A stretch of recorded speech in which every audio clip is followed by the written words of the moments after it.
internet payments and payments generally. I mean, these are three completely different spaces. I think a lot of people would not take someone seriously. Did you always think you were going to be doing this? When did it dawn on you? When I was in college, I didn't actually expect to do it. So it was not like this is some long fulfilled expectation.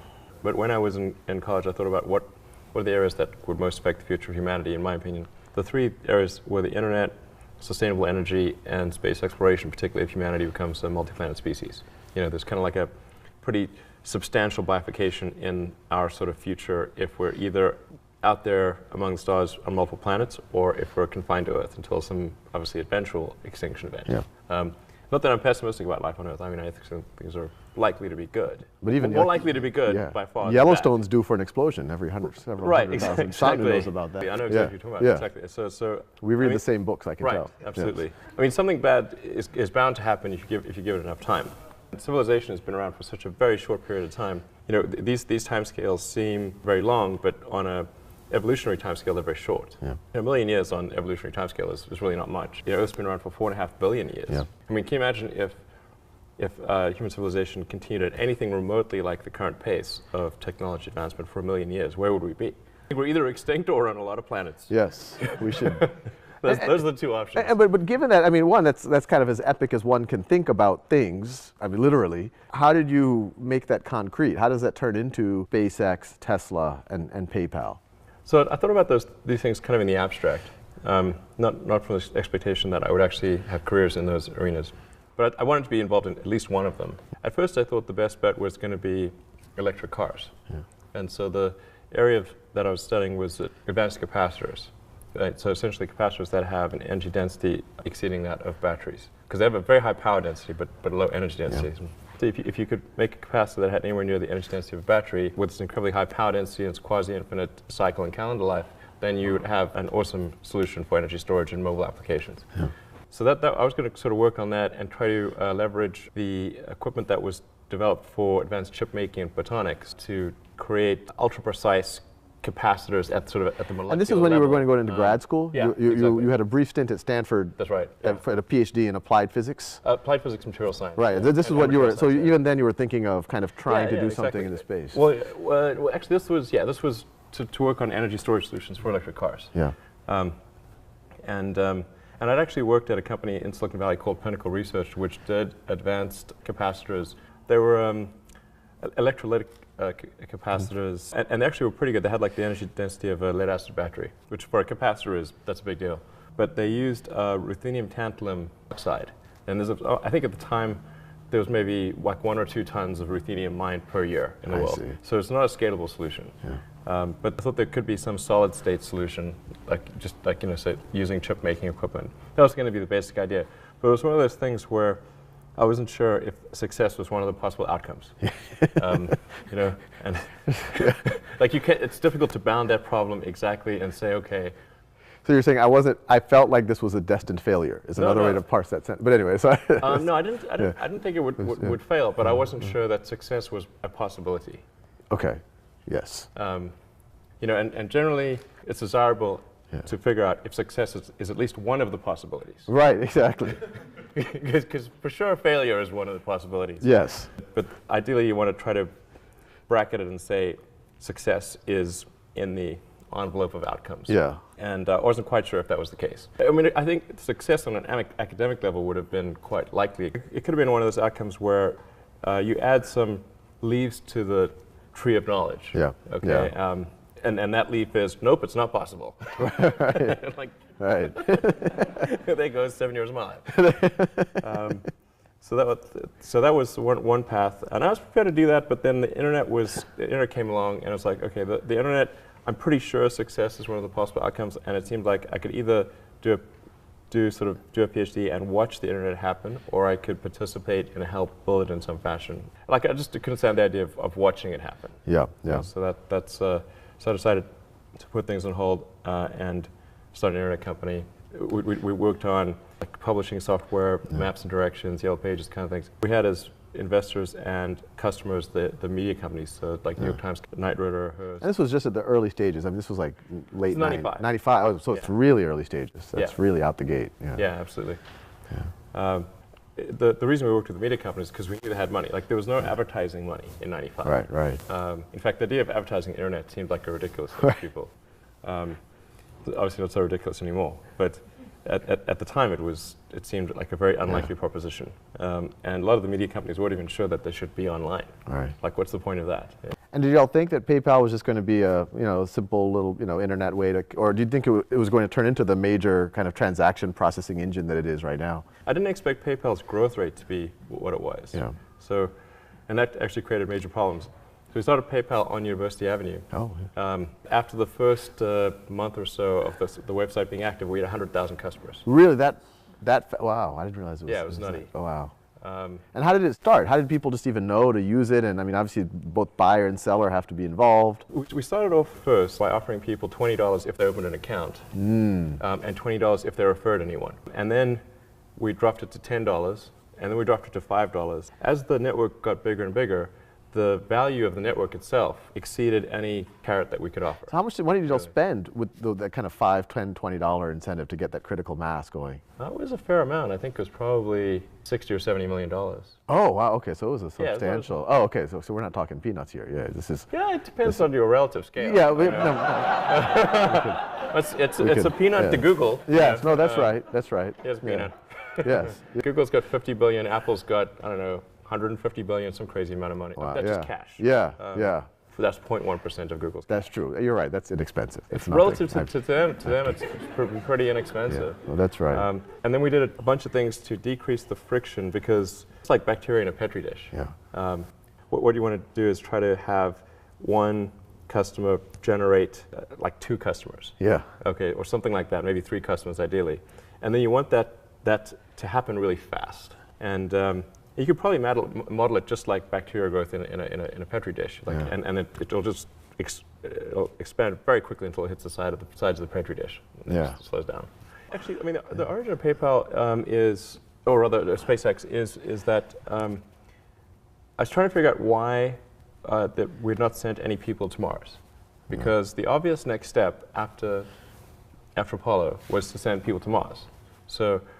But what in fact happened was that we sent a few people to the moon, and then we didn't send anyone after that to the moon or Mars or anything.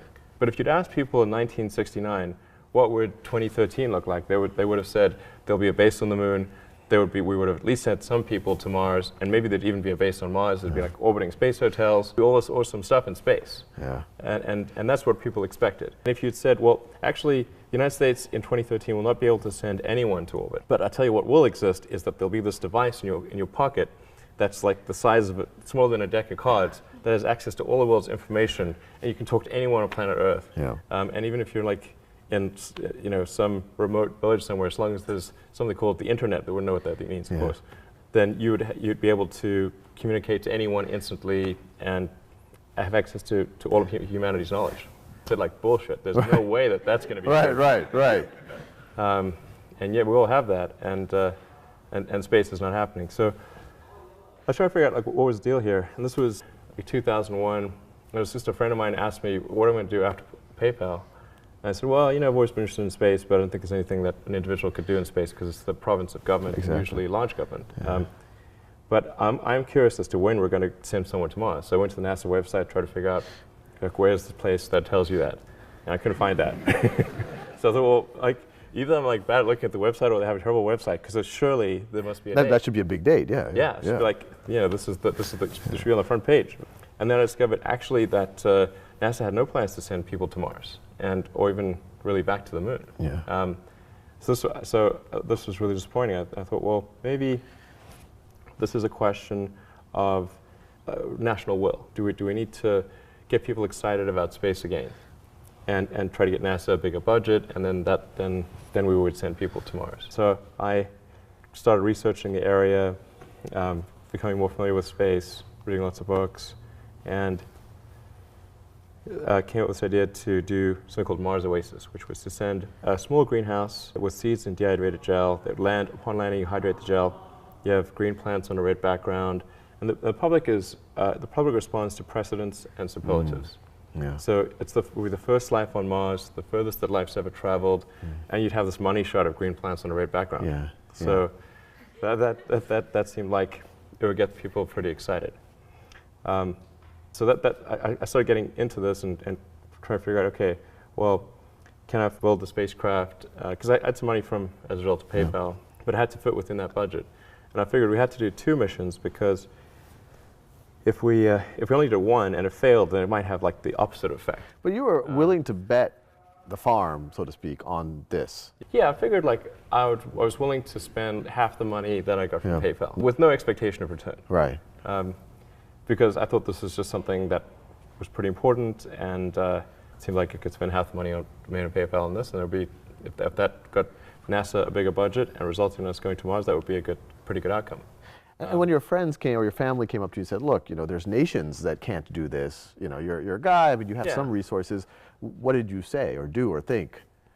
Well, so I had a lot of friends of mine try to talk me out of starting a rocket company because they thought it was crazy, and one friend of mine made me watch a video of rockets blowing up. And you know, there were just lots of people that thought it was a really crazy idea, and there was some people that had tried to start rocket companies, not succeeded, and they tried to talk me out of it. And but the thing is that the premise for talking me out of it was, well, we think you're going to lose the money that you invest. And I was like, well, that was my expectation anyway, so I don't really mind if I lose. You know, I mean, I might, but I mean, it's not like I was trying to figure out the rank ordered best way to invest money, and on that basis, you know, chose space. Right. It's not like that's, you know, I thought, wow. You weren't looking at like money market bonds, AAA bonds, rocket company. Like you weren't like do real estate. Yeah, you know, invest in shoemaking, anything. And whoa, space is highest ROI. That is not what that wasn't the premise. I just thought that it was important that humanity expand beyond Earth, and we weren't doing that, so maybe there was something I could do to kind of spur that on. And then I was able to compress the costs of the spacecraft and everything down to a relatively manageable number, and I got stuck on the rocket. The US rockets were way too expensive. I ended up going to Russia, flew to Russia 3 times to negotiate purchase of an ICBM. I tried to buy 2 of the biggest ICBMs in the Russian fleet in 2001 and 2002. Well, actually, at first I tried to buy just a normal launch vehicle that they used to launch satellites. But those were too expensive. I see. I see. The Boeing Delta II would have cost $65 million each, and so 2 would have been 130, and then I was like, whoa, okay, that breaks my budget right there. Yeah. Okay, I can do that. But you must have had some, like, you know, rocket scientists advising you at this point. I mean, this sounds like you were serious. I mean, you were... Yeah, engaged a bunch of sort of consultants. And kind of started to get familiar with the space industry. But then after the 3rd trip to Russia, I came to realize that I was actually wrong about on my first premise, that there was a lack of will. In fact, I think that there's a tremendous amount of will in the United States for space exploration. Because the United States is essentially a nation of explorers. I mean, it's a distillation of the human spirit of exploration. But what people don't want to think is that sending people to Mars is going to be so expensive that they'll have to give up like healthcare or something. But they're not going to do that. So it's going to be that going to Mars is not going to cause some meaningful drop in their standard of living. You know, so if it's like maybe 0.25% or 0.5% of GDP, something like that is palatable. So I thought, okay, it's not really going to maybe matter that much if I do this mission, because what really matters is having a way. So I was wrong. I thought there wasn't enough will, but there actually was plenty of will if people thought there was a way. So then I said, okay, well, I need to work on the way. So I had a series of meetings on Saturdays with people that were some of whom were still working at the big aerospace companies, just to try to figure out, is there some catch here that I'm not appreciating? And I couldn't figure out. There didn't seem to be any catch, so started SpaceX. And you ended up building. I mean, you had some failures, but obviously some huge successes. What was the cost that you were able to build this rocket for relative to what they were being built for before? For the Falcon 1, which is the first rocket we built, and the first 3 flights did not make it. In fact, I mean, we got sort of progressively further, but like the first rocket came in, landed maybe a couple hundred yards away from the launch site, and tiny fragments. Anyway, that rocket ended up costing around $6 million. Wow. Compared to other rockets in that class, which were about, say, $25 million. Wow, so significant. Yeah, like a quarter. Wow, wow. But there's an even better step beyond that, which is to make rockets reusable. Yeah. And right now, that is around what our comparison price is, excluding the refurbished ICBMs. Yeah. So if you say building a rocket from new, how does the SpaceX rocket compare to a rocket from Boeing or Lockheed? It's about a quarter of the price.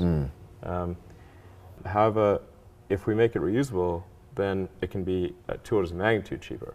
2 orders of magnitude cheaper, well, 1/100th the price. That's right. Broadcast communications, mapping, government satellites that do scientific missions, Earth-based or space-based missions, GPS satellites, that kind of thing. And then also servicing the space station, transferring cargo to and from the space station, which we've done a few times, and then taking people to and from the space station. So we've got to service the Earth-based needs to launch satellites, and that pays the bills. Yeah. But in doing that, keep improving the technology to the point where we can make full reusability work, and we have sufficient scale and sophistication to be able to take people to Mars. Wow. You know, this is something that GM and Toyota and these massive multi-billion-dollar organizations have been trying. You know, what gave you the confidence to kind of pursue it? And now that it seems to be a huge success, where do you think this industry is going to be in the next 5-10 years? Yeah, so with Tesla, the goal is to try to accelerate the advent of sustainable transport. I think it would happen anyway, just out of necessity. Yeah. But because we have an unpriced externality in the cost of gasoline, we weren't pricing in the environmental effects of CO2 in the oceans and atmosphere. That's causing the normal market forces to not function properly.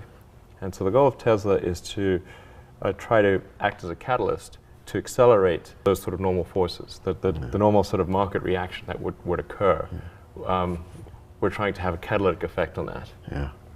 And try to make it happen, I don't know, maybe 10 years sooner than it would otherwise occur. That's the goal of Tesla. So that's the reason we're making electric cars and not any other kind of car. And we also supply powertrains to Toyota and to Mercedes and maybe to other car companies in the future to accelerate their production of electric vehicles. So what usually happens is people underpredict it in the beginning because people tend to extrapolate on a straight line, and then they'll overpredict it kind of at the midpoint, and because there's late adopters, and then it'll actually take longer than people think at the midpoint, but much shorter than people think at the beginning. Yeah, yeah. But I'm pretty excited about how things are going. It's in fact, I think that the pace of technology improvement is in energy storage, electric energy storage is really moving faster than anyone thinks. Well, I guess maybe another 15 minutes. Oh, okay, okay. So I'll finish with one last question, then we'll open it up. I mean, what advice do you have for us at Khan Academy? I mean, you guys seem to be doing really great. So yeah. I was wondering if you had advice for me. Oh no, well.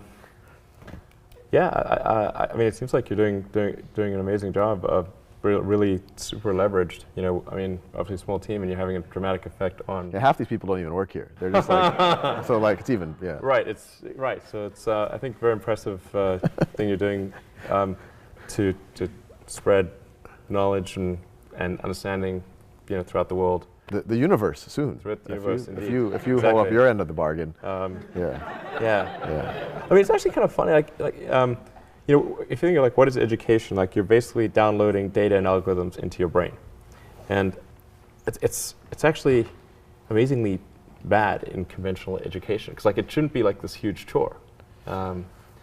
So you're making it way better. I think a lot of the things that I would say you've probably heard 100 times, and in fact are if not doing. Like the more you can gamify the process of learning, the better. Like for my kids, I do not have to encourage them to play video games. Yeah. Okay, yeah. I have to like pry them from their hands, like crack. Yes, you know? yes. It's like drop that crack needle. Yeah, yeah.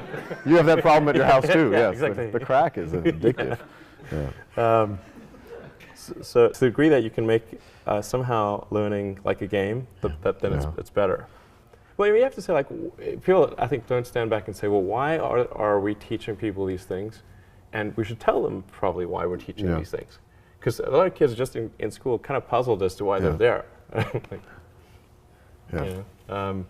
And I think if you can explain the why of things, then that makes a huge difference to people's motivation. Yeah. Then they understand purpose. Yeah. So I think that's pretty important, and just make it entertaining. But I think just in general, like conventional education should be massively overhauled, and I'm sure you very much agree with that. But yeah. The short-term, money coming in, or I don't know, investors. Unfortunately, one does have to be focused on the short term and money coming in when creating a company, because otherwise the company will die. So I think that a lot of times people think like creating a company is going to be fun. I would say it's not. It's really not that fun. I mean, there are periods of fun, and there are periods of where it's just awful. And particularly if you're the CEO of the company, you actually have a distillation of all the worst problems in the company. There's no point in spending your time on things that are going right. So you only spend your time on things that are going wrong. And there are things that are going wrong that other people can't take care of. So you have like the worst. You have a filter for the crappiest problem in the company, the most pernicious and painful problem. So I wouldn't say I think you have to feel quite compelled to do it. I don't want to diminish I mean, I think the profit motive is a good one if the rules of an industry are properly set up. So there's nothing fundamentally wrong with profit. In fact, profit just means that people are paying you more for whatever you're doing than you're spending to create it.